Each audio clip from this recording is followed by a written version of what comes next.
amados, boa noite a todos, graça e paz, amém?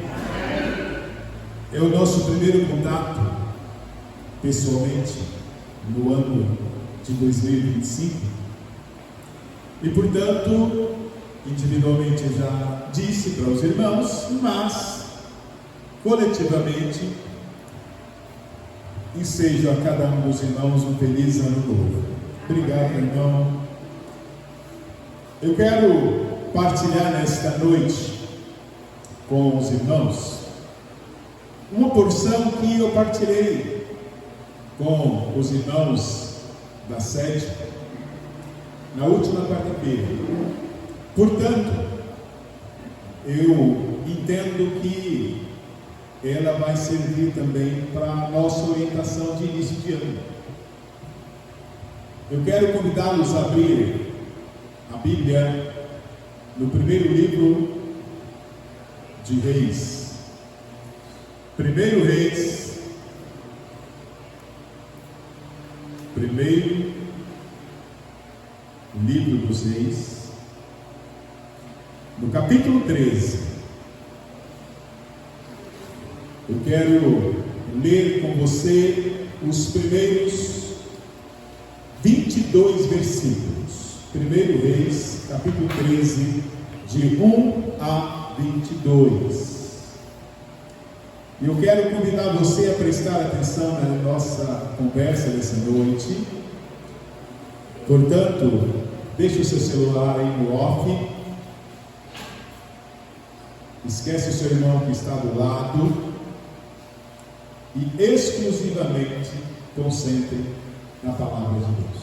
Não perca. Não perca. 1 Reis capítulo 13, a partir do verso 1, fala de um profeta que vai falar contra o altar. E o verso 1 ele diz assim: eis que por ordem do Senhor veio de Judá a Betel um homem de Deus, e Jeroboão estava junto ao altar para queimar incenso. Clamou o profeta contra o altar por ordem do Senhor e disse: altar, altar, assim diz o Senhor, eis que um filho nascerá à casa de Davi, cujo nome será Josias, o qual sacrificará sobre ti o sacerdote dos altos que queimam sobre ti incenso, e ossos humanos se queimarão sobre ti. Deu naquele mesmo dia um sinal dizendo: este é o sinal de que o Senhor falou. Eis que o altar se fenderá e se derramará a cinza que há sobre ele. Tendo o rei ouvido as palavras do homem de Deus que clamara contra o altar de Betel, Jeroboão estendeu a mão de sobre o altar, dizendo: prendei-o. Mas a mão que estendera contra o homem de Deus secou, e não a podia recolher. O altar se fendeu, e a cinza se derramou do altar, segundo o sinal que o homem de Deus apontara por ordem do Senhor. Então disse o rei ao homem de Deus: implora o favor. Olha aí, irmãos. Implora o favor do Senhor teu Deus e ora por mim, para que eu possa recolher a mão. Então o homem de Deus implorou o favor do Senhor, e a mão do rei se lhe recolheu e ficou como dantes. Disse o rei ao homem de Deus: vem comigo a casa e fortalece-te, e eu te recompensarei. Presta atenção nisso. Porém o homem de Deus disse ao rei: ainda que me desses metade da tua casa, não iria contigo, nem comeria pão, nem beberia água nesse lugar. Porque assim me ordenou o Senhor pela sua palavra, dizendo: não comerás pão, nem beberás água, e não voltarás pelo caminho por onde foste. E se foi por outro caminho, e não voltou pelo caminho por onde viera a Betel, E morava em Betel um profeta velho, e vieram os seus filhos e lhe contaram tudo o que o homem de Deus fizera aquele dia em Betel. As palavras que dissera ao rei contaram-nas a seu pai. Perguntou-lhe o pai: por que caminho se foi? Mostraram aos seus filhos o caminho por onde foi o homem de Deus que viera de Judá. E então disse aos seus filhos: aguardaram-me um jumento. E aguardaram-me um jumento, e ele montou. E foi após o homem de Deus, e achando-o sentado debaixo de um carvalho, lhe disse: és tu o homem de Deus que vieste de Judá? Ele respondeu: eu mesmo. Então lhe disse: vem comigo à casa e come pão. Porém, ele disse: não posso voltar contigo, nem entrarei contigo, não comerei pão, não beberei água contigo nesse lugar. Porque me foi dito pela palavra do Senhor: ali não comerás pão, nem beberás água, nem voltarás pelo caminho por que fostes. Tornou-lhe ele: também eu sou profeta como tu. E o anjo me falou por ordem do Senhor, dizendo: faze-o voltar contigo à tua casa, para que comas pão e beba água. Quem está em parênteses aí, irmãos? Então voltou ele e comeu pão em sua casa e bebeu água. Estando eles à mesa, veio a palavra do Senhor ao profeta que eu tinha feito voltar, e clamou ao homem de Deus que viera de Judá, dizendo: assim diz o Senhor: porquanto fostes rebeldes à palavra do Senhor e não guardastes o mandamento que o Senhor teu Deus te mandara, antes voltastes e comestes pão e bebestes água no lugar que te dissera: não comerás pão nem beberás água, o teu cadáver não entrará no sepultamento de teus pais. Que Deus nos abençoe. Irmãos meus,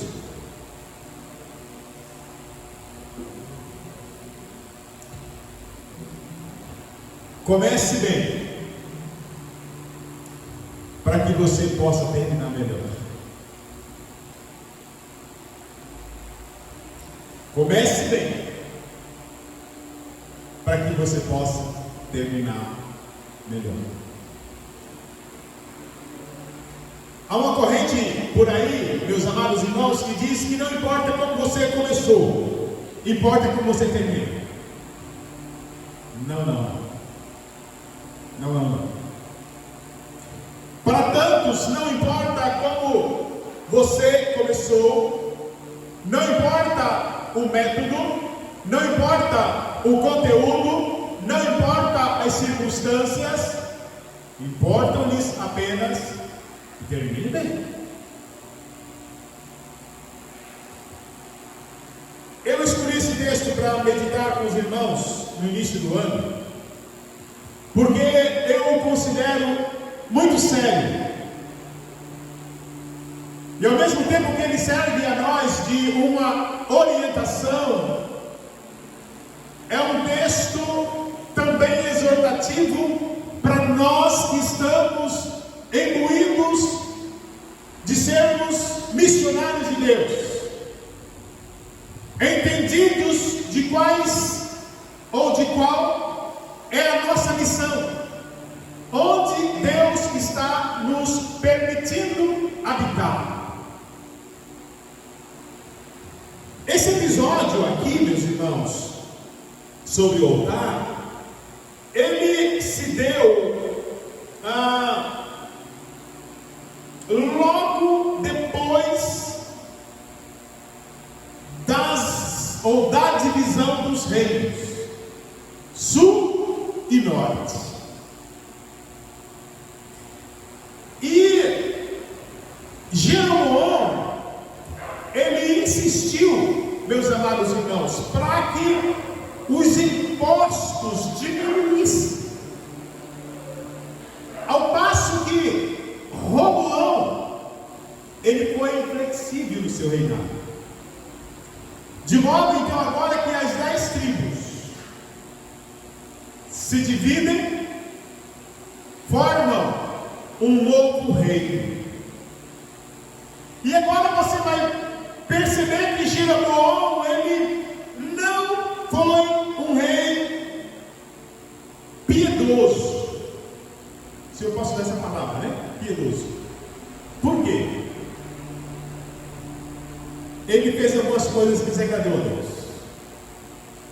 Por exemplo, ele construiu bezerros de ouro. Ele colocou um lá em Betel, e ele pega outro e coloca lá em Dan, com um objetivo: eu vou favorecer o povo no quesito cultural. E assim ele os fez os bezerros, e permitiu e instigou que o povo levasse as oferendas naqueles lugares. Irmãos, quando você olha para o contexto de tudo isso e para a vida desse homem, você vai concluir que ele, na verdade, criou um sistema religioso paralelo, se é que nós podemos falar isso, mas ele criou.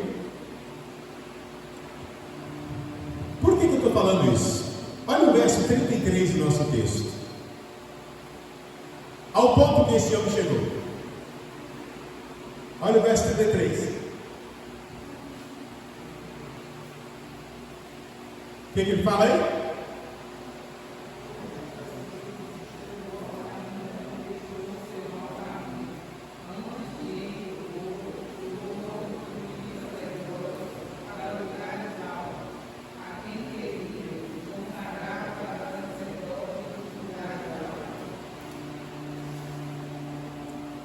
A quem queria, ele fazia.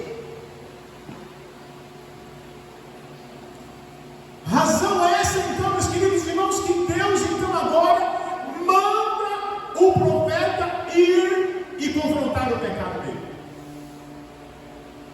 Vai, diz o verso que você leu comigo aí: por ordem do Senhor veio ajudar a Betel um homem de Deus. Então agora, meus queridos irmãos, quando esse homem chega ali, ele foi extremamente leal, zeloso quanto à ordem de Deus. Mas você vai perceber que ao final ele acaba desobedecendo.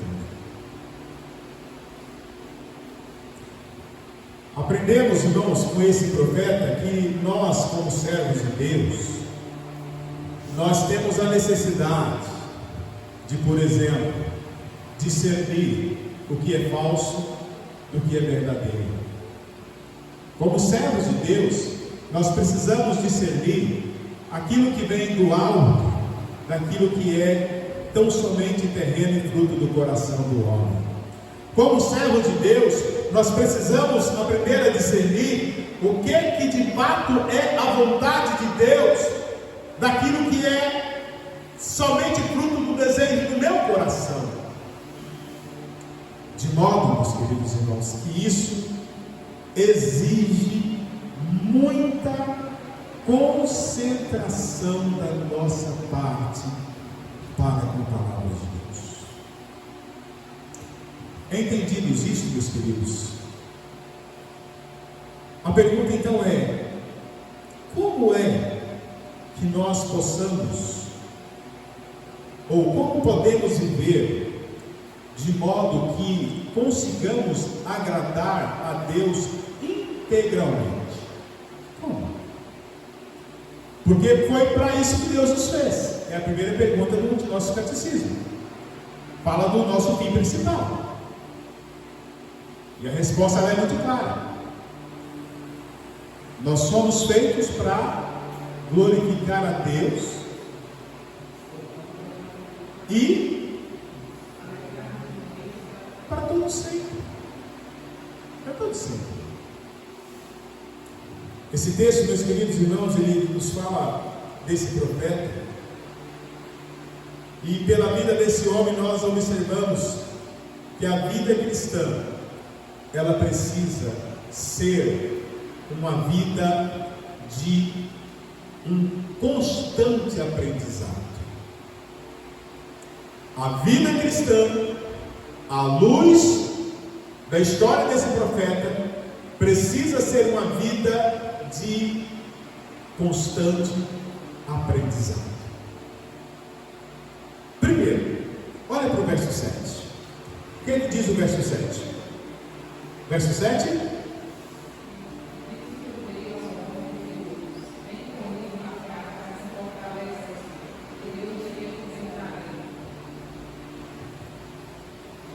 Volta, vem comigo, come e bebe, está no fortalece-te, e eu vou ainda te recompensar. Quem não quer ir no lugar, ter uma mesa posta, bonita, saborosa, e ao final ser recompensado, hein?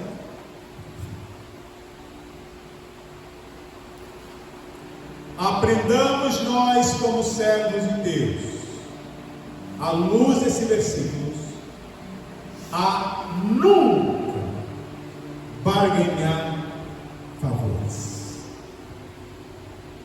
Nunca barganhe favores, porque via de regra você vai acabar nas mãos da outra pessoa. Por quê, irmãos? Príncipes querem calar a voz de Deus. A voz de Deus agora na figura dos profetas.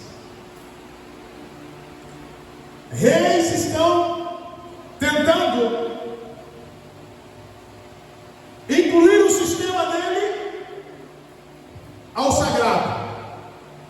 Objetivo: controle. Jeroboão, meus queridos irmãos, era um homem religioso, mas infelizmente não tinha compromisso com a verdade. Não tinha. Alegrava-se continuamente em satisfazer as entidades ou os deuses dele. E quando Jeroboão convidou o profeta para ir ao palácio, assentar-se com ele à mesa, receber as honrarias que ele poderia oferecer,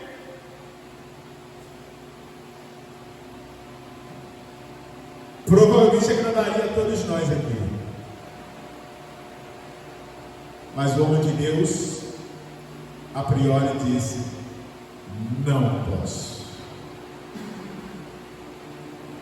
E curioso, meus amados irmãos, aqui a recusa do profeta de aceitar o convite de Jeroboão para compartilhar aquela refeição, no versículo 8. Ali, ele estava sendo leal, obediente à palavra de Deus, porque o verso 8 diz que o homem de Deus responde: olha, ainda que você me desse metade da tua casa, eu não iria contigo, eu não comeria contigo, eu não beberia nada nesse lugar. O verso 8. E essa recusa seria bastante razoável, meus amados irmãos, até por causa de alguns considerandos. Primeiro, a distância daquele local até Betel, através da fronteira de Judá, não era muito longe.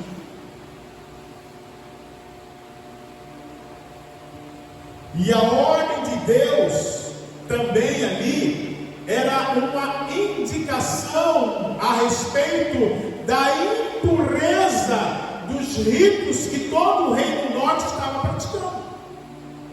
Não come, não bebe, não aceita. E por fim, entendemos nós que também era devido à religião apóstata que Jeroboão estava implantando. Tudo isso Deus fala: não pactue com Deus. Não pactue. Irmãos, movido pelo Espírito de Deus, o homem de Deus pronuncia a condenação divina sobre a religião de Jeroboão. Ele maldisse sobre o altar que estava sendo erguido ali. Os sacrifícios ali oferecidos não agradavam a Deus. E esse era o objeto da condenação do Senhor.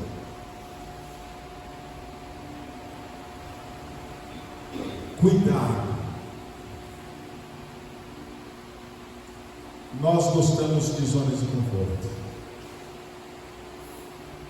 Nós gostamos de não sermos perturbados. E para isso, convites brotam a todas as horas. Alianças são propostas a todas as horas.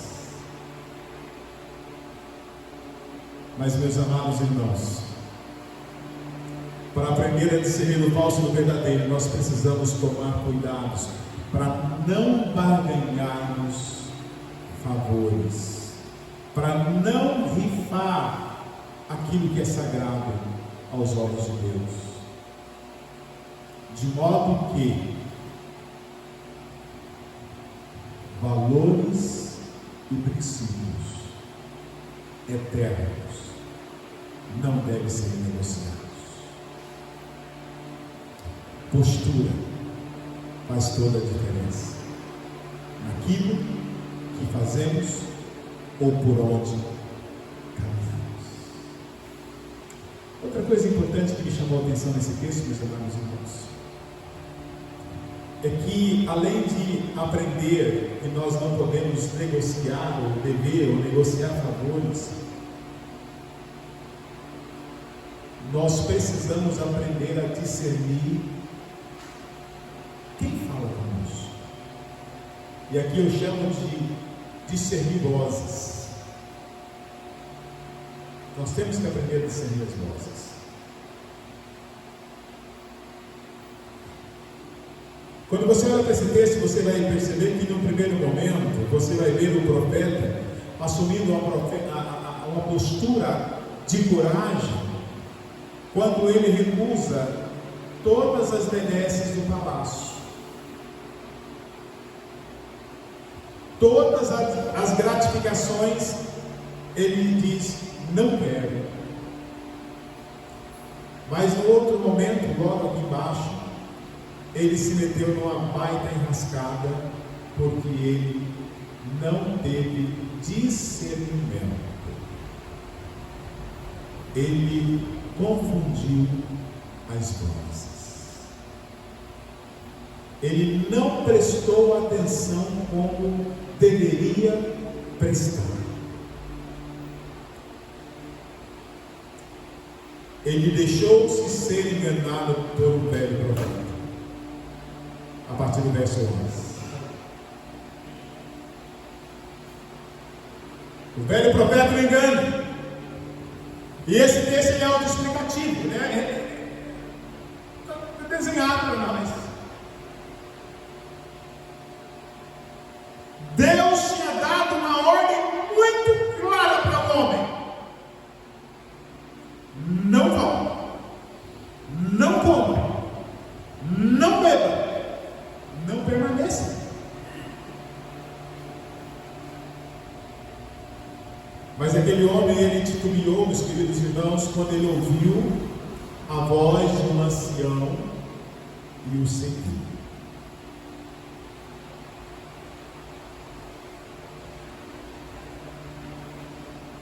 Aquele ancião, travestido de sacralidade, no verso 18, ele usa de uma perspicácia e ele se apresenta para o homem de Deus.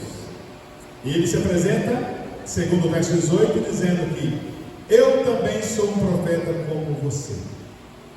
E eu estou aqui, por quê? Vamos acompanhar? Verso 18. O anjo me falou, e não foi por iniciativa própria. Ele me falou em nome do Senhor. Olha só, meus irmãos. discernir vozes.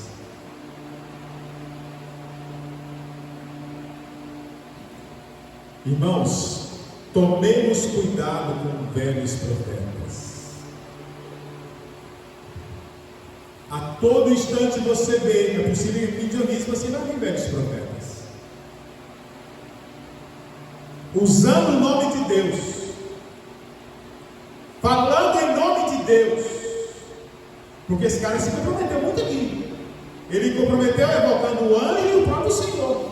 Olha, eu sou um como você, eu estou aqui porque um anjo me falou, e o anjo foi emissário da parte de Deus. Olha só. Duas coisas muito importantes.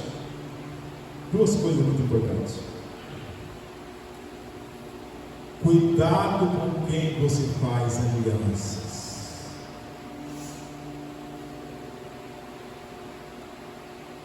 Nem todos que estão com a Bíblia debaixo do braço estão com ela na mente e no coração. Eu não estou fazendo apologia para vocês julgarem ninguém, estou constando o que a Bíblia está dizendo. Cuidado com aquele que toda hora fala com você em nome do Senhor. Verifique se a fala dele condiz com a palavra de Deus. Porque aprendemos nós que essa aqui é a única regra de fé e prática, é infalível.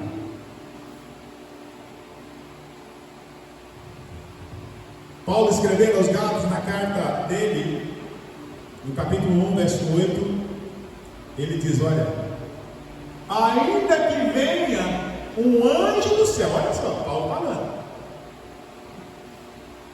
e esse anjo, olha aí, traga uma mensagem diferente da que foi entregue,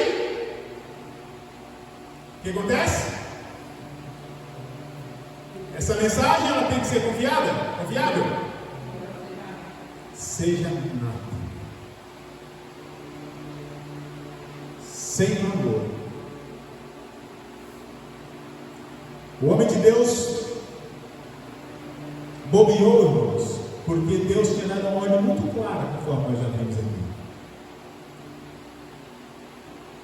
E agora ele dá ouvido a uma segunda ordem, que não era do próprio Deus, como Deus tinha feito inicialmente.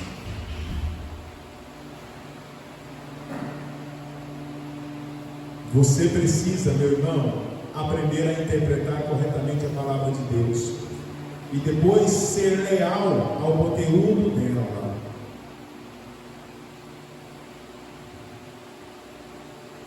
Não dê ouvidos, não consinta, não se sujeite a qualquer mensagem a não ser a que venha da parte do Senhor.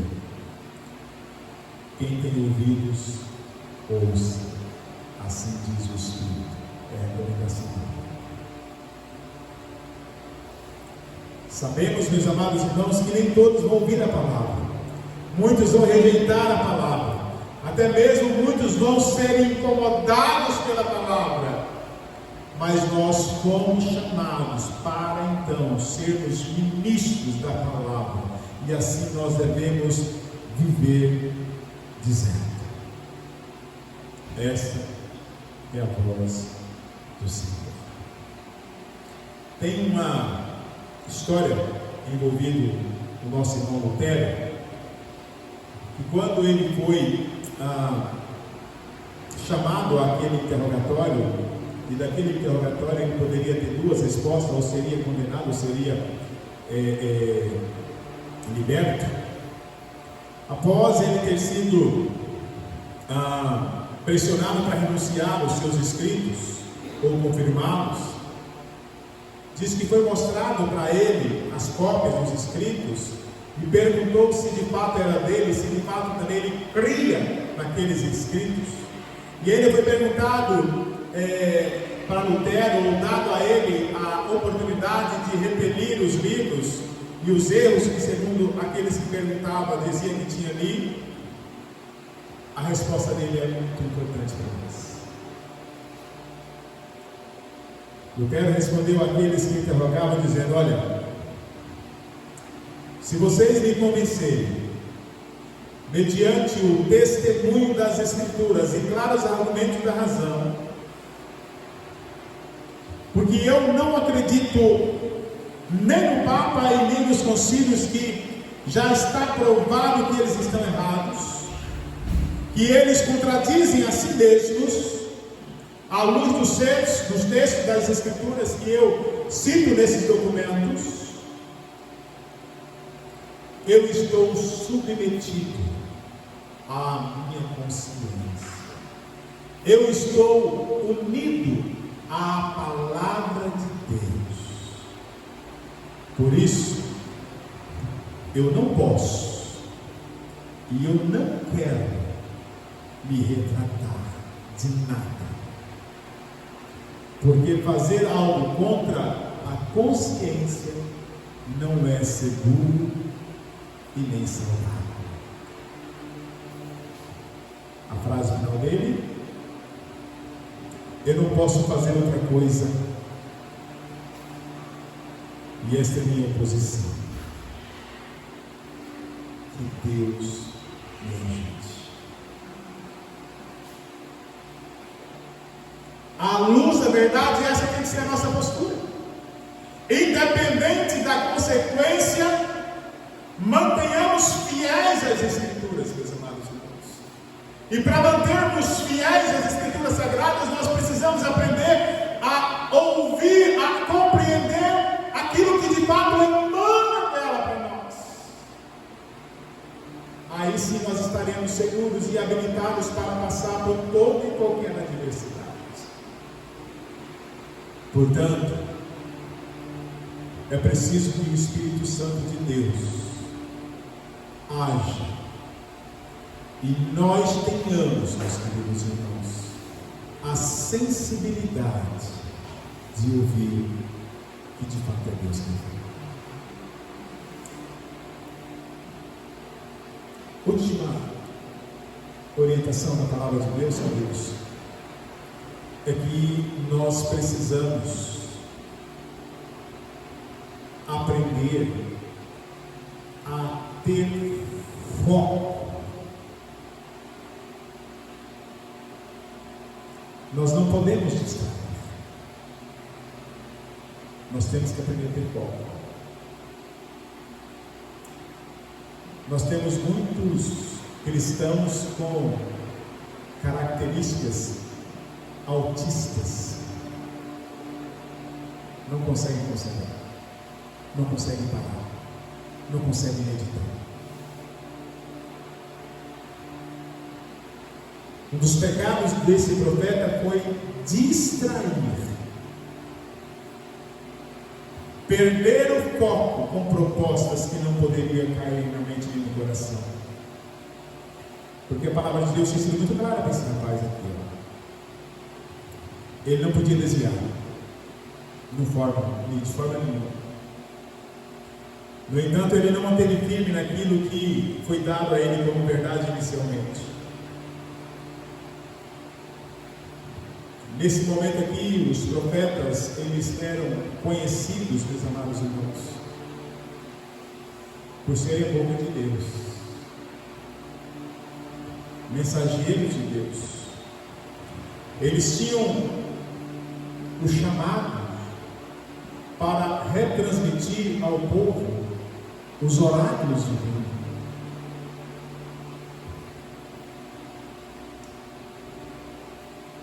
E quando você abre a sua Bíblia na carta 2 de Paulo aos Coríntios, no capítulo 4, no versículo 1, Paulo, ele vai dizer lá que nós somos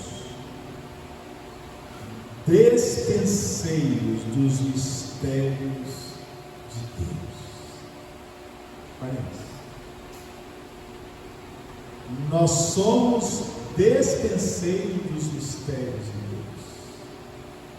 O que você guarda na dispensa, meu irmão? Você põe um saco de lixo na dispensa? Você põe entulho na sua dispensa? Não. Sua dispensa é coisa boa: alimento, provisão, substância.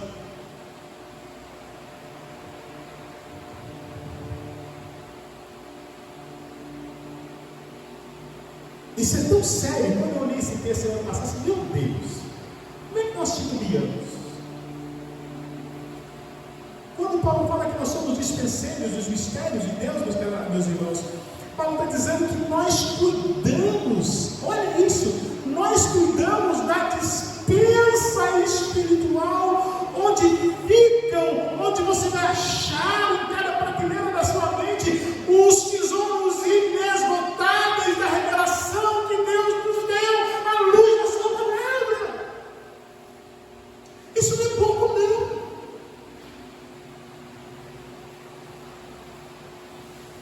Deus nos confiou isso para que nós acessemos a isso e nós possamos nos nutrir para repartir os tesouros que tem espiritualmente dado para nós.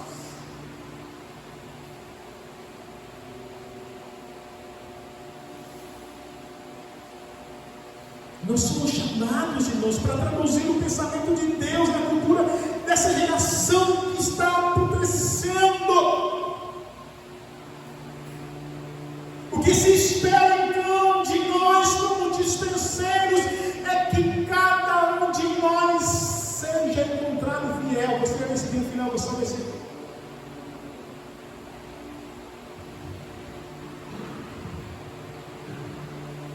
Eu tenho percebido que um dos mais graves problemas da nossa caminhada cristã tem sido esse, do foco.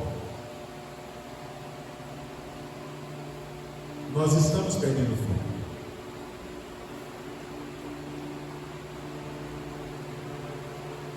Eu lembro que uma das nossas escolas dominicanas, aqui até brinquei com a Estela, né? Por que ela usava óculos? Lembra, Estela? Se nós tirarmos o óculos, quem usa, não vai ver nitidamente. O foco vai estar comprometido. A nitidez, ela não vai estar presente no nosso ângulo. Espiritualmente falando, meus irmãos, nós temos que aprender a termos foco naquilo que Deus deixou claramente para nós. Precisamos de ter e manter o foco na nossa missão, naquilo que Deus tem dado ou confiado a nós a respeito daquilo que Ele espera e faz por nós. Nós perdemos o foco porque nós distraímos e nós então estamos gastando energias em coisas das quais Deus não mandou que nós realizássemos. Você faz tanta coisa quanto cristão, que não é errado você fazer, mas que não é a primazia da sua vida. E quando você investe tempo naquilo que não é a primazia da sua vida, aquilo que Deus confiou ou pede para que você faça em primeira mão, você pode deixar de fazer. Foco errado. Foco errado. Ao ser chamado para se encontrar com o representante do rei, numa certa ocasião, o nosso irmão Neemias, ele foi também tentado a perder o foco, a deixar a construção do muro para atender lá a Sanbalat, os amigos do rei. A resposta dele vale para nós hoje. Ele respondeu: olha, eu estou fazendo uma grande obra, eu não posso parar. Nós, quanto cristãos, que mantemos os olhos em Jesus, o autor e consumador da nossa fé, sabedores de que Ele tem um reino, e que esse reino ele é composto por súditos de todos os lugares, de todas as categorias, idades, povos, nações semelhantes. Nós temos que ter a mesma consciência que o próprio Cristo teve, quando Ele disse: meu Pai, lembra disso? Trabalhou até agora, e eu também. A palavra de Jesus e a resposta de Elias precisa ser a nossa. estamos envolvidos numa grande obra. Não podemos distrair, não podemos parar, não podemos perder o nosso alvo. Não podemos. Nada, ninguém, nenhuma circunstância pode ou deve fazer-nos errar o alvo que é o nosso Senhor Jesus Cristo. Irmãos, aqui foco significa atenção concentrada. Vendo o podcast há um tempo atrás, eu não me recordo agora de quem falou, mas eu sei que o rapaz, ele citou o nosso irmão John Stott. E em certa altura da conversa lá, ele disse que John Stott, ele decidiu não se casar, irmãos, exatamente para poder ter mais tempo para a obra de Deus. E você conhece a literatura executora. É preciso aproveitarmos cada oportunidade que Deus tem nos dado, irmãos, para vivermos para a glória dele. Eu concluo dizendo para você, meu irmão e minha irmã, que é bom lembrarmos de que como começamos diz muito respeito de como nós queremos terminar.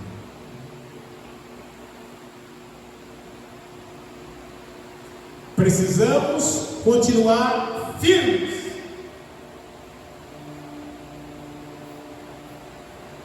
A excelência da vida cristã, ela passa pelo crivo da obediência. Se você for continuar a ler, e ler esse bloco do verso 1 até o verso 26, você vai ver que Deus espera por uma obediência indiscutível dos seus filhos. Por quê, irmãos? Porque a obediência pode levar as pessoas até vivenciar situações difíceis. Verso 10. E se foi por outro caminho e não voltou pelo caminho por onde viera Betel.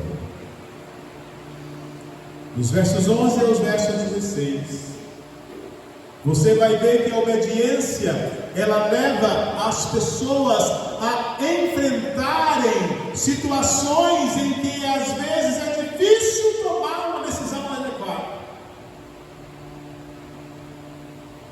Se você for ler dos versos 17 a 19, você vai ver que a obediência, ela pode rapidamente transformar em desobediência. Quando as pessoas descuidam da vigilância. Vigiar e orar para não entrar em tentação. Orem em todo o tempo. Busquem o Senhor enquanto você pode achar. Dos versos 20 a 25, você vai ver que a desobediência fatalmente leva ao castigo. Independente da fidelidade e dos serviços que você prestou a Deus lá no passado. A religião de Jeroboão, irmãos, ela é em parte verdadeira e equivocada, mas numa análise final, não deixava de ser uma religião feita pelo homem, centrada totalmente nele. Eu termino lembrando a você que nós só glorificamos a Deus se Jesus for constantemente o nosso Pai. Só. Porque só Ele é capaz de nos sustentar, irmãos, sendo o nosso maior prazer, sendo a maior fonte de alegria, ao ponto de nada mais nos importar. Arraigados, alicerçados nele, o nosso desejo passa a ser tão somente de agradá-lo, e assim nós vamos nos livrar da tentação de barganhar favores, de negociar princípios que não podem ser negociados.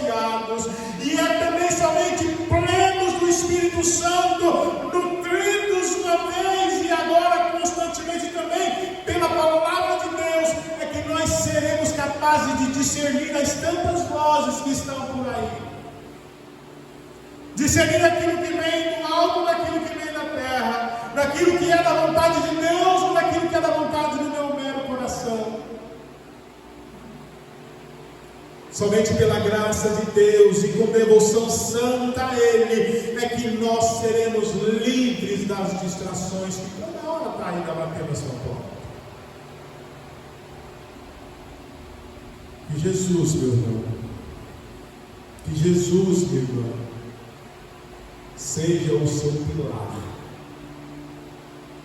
a sua pedra angular, o seu firme fundamento, do começo ao fim desse ano, nas horas difíceis e nas horas alegres, nas suas conquistas e nas suas frustrações.